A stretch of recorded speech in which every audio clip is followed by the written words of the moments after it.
Oi galerinha, tudo bem com vocês? Hoje eu tô aqui com a minha vovó e foi com ela que eu conversei para poder trazer um pouco desse assunto, desse vídeo para vocês, né? Hoje eu vou falar sobre a evolução do namoro e foi conversando com a vovó que ela me explicou e realmente me confirmou o que era verdade e o que não era após eu fazer uma pesquisa a respeito de tudo isso que eu vou falar para vocês. Então, foi com a ajuda dela que eu perguntava e ela me dizia se era verdade ou não. Tudo sobre a evolução do namoro desde 1900 até a chegada dos anos 2000. Então, muito obrigado, vovó. Dá um beijinho. E eu espero que vocês gostem do vídeo. Manda um beijinho lá pra eles, vovó. Um beijinho. Muito obrigado. Espero que vocês gostem do vídeo. Se gostarem, deixa o like pra me ajudar a ajudar o canal. E se inscreva se não forem inscritos. Agora, venham assistir o vídeo sobre a evolução do namoro. A evolução do namoro ao longo do século XX reflete profundas transformações sociais, culturais, econômicas e também tecnológicas.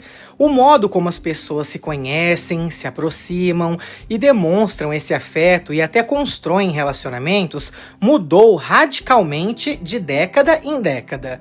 A seguir, vou mostrar aqui aquele panorama completo e bem explicativo sobre como era namorar desde 1900 até a chegada dos anos 2000. 1900. O namoro como compromisso social. Entenda que no início do século XX, o namoro era extremamente formal e rígido. Ele não existia como conhecemos hoje, mas sim como um cortejo com fins claros. O casamento. As famílias tinham um papel central na escolha do par, especialmente para as mulheres. Isso quer dizer que não era a garota que escolhia o seu namorado, não, mas sim os seus pais. Principalmente aquele jovem rapaz que vinha de uma família muito rica e bem estruturada financeiramente. Os encontros aconteciam dentro de casa, sob aquela supervisão dos pais da garota, ou algum irmão mais velho que ela tivesse, ou até algum ente da família que era escolhido para tomar conta daquela ocasião. As conversas eram bem breves e respeitosas. As demonstrações físicas de afeto eram mal vistas, por isso o rapaz nem podia tocar na sua namorada. O amor romântico existia, mas era secundário em relação à posição social, reputação e estabilidade financeira.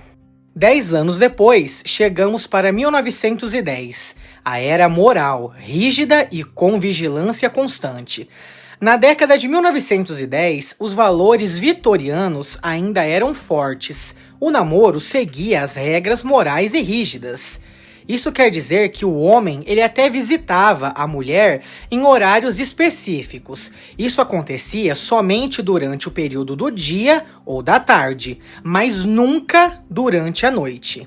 E também sempre havia alguém por perto, como os pais da garota ou irmãos mais velhos, para ficar de olho naquele casal. A mulher, ela deveria ser recatada e virtuosa, e a única coisa que o homem podia fazer era tocar nas mãos da sua namorada. Nada mais do que isso. Qualquer deslize podia arruinar por completo a reputação feminina, algo que era considerado muito mais grave do que para os homens. 10 anos depois, chegamos em 1920, e aí chegamos à liberdade, ao jazz e à ousadia.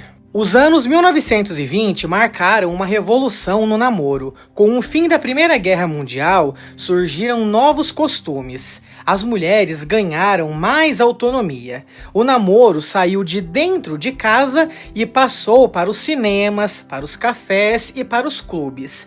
Os namorados, eles já podiam sair para poder passear, mas ainda durante o dia e durante a tarde, mas nunca durante a noite. E ainda assim, deveriam estar acompanhados de alguém que estava ali para poder supervisionar tudo. O contato físico tornou-se mais aceitável, mas a única coisa que o namorado podia fazer era dar um beijinho na boca da sua namorada, e nada mais do que isso. As chamadas flippers simbolizavam essa mudança. Mulheres mais independentes, modernas e ousadas. O namoro passou a envolver prazer e diversão, e não apenas o compromisso. 10 anos depois, chegamos em 1930, e aí chega o romance em tempos difíceis. Isso porque a Grande Depressão afetou profundamente os relacionamentos. Isso fez com que o namoro ficasse mais simples e também econômico. Então, os passeios eles eram mais baratos e breves, como simples caminhadas ou encontros em casa. E isso tudo ainda continuava a acontecer no período do dia ou da tarde e nunca durante a noite, e ainda alguém estava ali no meio para poder observar toda a situação. O amor romântico ganhou força como um refúgio emocional. Mesmo em tempos difíceis, o namoro ele passou a ser visto como um espaço de afeto, de apoio e também de companheirismo. Mais 10 anos depois, em 1940, chegamos ao amor em tempos de guerra. Isso porque, durante a Segunda Guerra Mundial, o namoro assumiu um tom intenso e urgente. Muitos relacionamentos eram rápidos devido àquela possibilidade de separação. Isso porque quando um namorado se separava da sua namorada, aquilo se tornava o fim do mundo para essa jovem. E essa garota quase entrava em uma depressão profunda, chorando durante meses. Nesse período, cartas de amor, elas tornaram-se essenciais e muito bem-vindas. Os casamentos eram mais acelerados e eram mais comuns. Isso também porque quando uma garota namorava por muito tempo sem se casar, ela começava a ser mal vista pela sociedade e a família dela ganhava uma má reputação. O amor, ele era vivido com aquela intensidade, pois não havia aquela garantia de futuro. O namoro era carregado de emoção, de esperança e de despedidas. 10 anos depois, chegamos a 1950, e aí chegamos à parte do ideal do romance perfeito. Os anos 50 consolidaram um modelo tradicional de namoro. Isso porque nessa época o homem ele já convidava, pagava e conduzia a sua namorada para os passeios. A mulher era até educada para ser esposa e mãe. Beijos eram aceitos, mas sexo antes do casamento era um tabu. E era proibido. Isso porque se uma mulher perdesse a virgindade antes do casamento e os pais descobrissem, ou pior, se ela acabasse até engravidando, ela poderia ser até expulsa de casa para poder morar em outro lugar. Afinal, isso era uma vergonha para a família. E geralmente, se a jovem estivesse grávida, quem era escolhida para tomar conta dela e do seu bebê que estaria por vir era alguma avó que vivia em outra cidade. E essa avó deixava essa garota praticamente em cativeiro dentro de sua casa, para que ela pudesse não ser vista por outras pessoas que viviam na mesma cidade e ali naquele bairro. Entenda que o namoro tinha sim um roteiro claro, socialmente aceito. Ele estava culminando no noivado e no casamento. Filmes, músicas e revistas foram aqueles reforçadores que trouxeram o ideal romântico para tudo isso. 10 anos depois, chegamos em 1960, e aí chegamos à revolução sexual e à liberdade. Essa década transformou profundamente os relacionamentos. E por quê? Porque tudo aconteceu por causa da pílula anticoncepcional que deu às mulheres o maior controle sobre os seus corpos. Assim, o sexo deixou de ser exclusivamente ligado ao casamento, e isso fez com que muitos jovens começassem sim a fazer sexo antes de trocar alianças. É claro que tudo ainda era escondido, mas eles faziam, porque já não tinha tanto perigo de engravidar. O amor livre ganhou espaço, o namoro tornou-se mais espontâneo, menos preso a regras, e as relações eram baseadas em desejo, afinidade e liberdade. E assim passaram a coexistir com os outros modelos tradicionais. 10 anos depois, chegamos em 1970, e aí chega o questionamento e experimentação. Nos anos 70, as regras do namoro foram ainda mais flexibilizadas, porque surgiram os relacionamentos mais abertos. Muitos casais, eles passaram até morar juntos sem se casar, que é o que a gente chama de amigar. O feminismo influenciou relações mais igualitárias. O namoro, ele deixou de ser aquela obrigação social e passou a ser uma escolha pessoal com múltiplas formas e também vários significados. 10 anos depois, chegamos aos anos de 1980, e é aqui que o romance, a paixão e a intensidade vieram à tona. A década de 80 trouxe um retorno ao romantismo, mas com mais liberdade ainda, porque muitos casais, eles se conheciam aonde? Dentro das famosas discotecas, nas noites em que eles buscavam passear e se divertir com amigos ou amigas, para poder ir lá curtir. E era nesses famosos clubes onde eles acabavam se conhecendo e até se apaixonando. Assim, as declarações de amor tornaram-se muito mais comuns, e o namoro envolvia forte carga emocional e também sexual.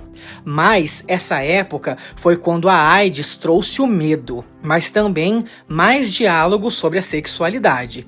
Aqueles que ainda faziam sexo antes do casamento buscavam usar preservativos, as camisinhas, porque ficavam receosos com tudo que estava acontecendo ao redor do mundo. Ninguém queria pegar AIDS, ninguém queria pegar uma doença sexualmente transmissível. Os relacionamentos eram intensos, marcados por grandes paixões, trilhas sonoras românticas e gestos dramáticos. 10 anos depois, chegamos em 1990, e aí chegamos à parte da comunicação e individualidade. Nos anos 90, o namoro passou a conviver com novas tecnologias, porque chegou aí até todos os jovens os telefones fixos, os pagers e no fim da década, a internet. Os casais, eles valorizavam mais o diálogo e a parceria, e aí cresceu aquela ideia de namorar sem pressa, ou seja, não precisa querer namorar para casar. O amor passou a ser visto como aquela construção, não apenas como um destino inevitável. Foi assim que aquelas famosas ficadas nasceram e muitos casais começaram apenas a se beijar sem ter que assumir um compromisso específico e realmente um relacionamento sério. Era algo apenas ligado à diversão e ao prazer, mas tudo ainda era bem discreto e ninguém saía por aí divulgando entre os seus amigos quem era a pessoa com quem eles haviam acabado de ficar. Era tudo em off, tudo sob sigilo. 10 anos depois, chegamos aos anos 2000 e essa foi a chegada do namoro digital. Entenda que com os anos 2000, o namoro ele entrou definitivamente na era digital. E por quê? Porque surgiram os chats, as redes sociais e os sites de relacionamento. E eles mudaram tudo. Conhecer alguém à distância tornou-se muito comum e bem tradicional. O conceito de namoro ficou mais fluido. Aquelas ficadinhas, a parte de conversar e de se conhecer ficou algo muito espontâneo e natural. Como eu disse, ficar ganhou mais fama e muitas pessoas passaram a divulgar mais quem eram as pessoas com quem elas já haviam trocado os beijos, porque tudo já estava mais suave e tranquilo. O que nos anos 90 não era feito, agora nos anos 2000 passou a ser feito. A tecnologia acelerou as conexões, ampliou possibilidades, mas também trouxe novos desafios emocionais, como a insegurança, as comparações e as relações descartáveis. Trocar as mensagens fez com que os jovens começassem a se comunicar e se conhecer com mais facilidade. Isso lhes fazia acelerar o processo de iniciação de relacionamento e, em alguns casos, de falta de cuidado. Aconteceu então o quê? A gravidez indesejada de garotas que eram menores de idade. Por isso, é importante entender que ao longo do século XX, o namoro ele deixou de ser aquele ritual rígido e supervisionado para se tornar uma experiência livre, diversa e profundamente pessoal. Cada década refletiu os valores, os medos, os avanços e até os sonhos da sua época. Hoje em dia, o namoro ele carrega os traços de todas essas fases. Ele ainda busca o amor e também o compromisso, mas ele também busca a liberdade, a identidade e a conexão emocional. Agora, as medidas pela tecnologia e pelas escolhas individuais existem e todos estão ligados nesse novo universo digital e tecnológico. Mas e você? Você sabia de tudo isso? Gostou do vídeo? Gostou de aprender mais sobre a evolução do namoro? Se você gostou, já sabe o que deve fazer. Deixe o seu like para me ajudar e ajudar o canal, se inscreva se você não for inscrito, compartilhe o vídeo com seus amigos, tenha um grande beijo, um grande abraço e até a próxima!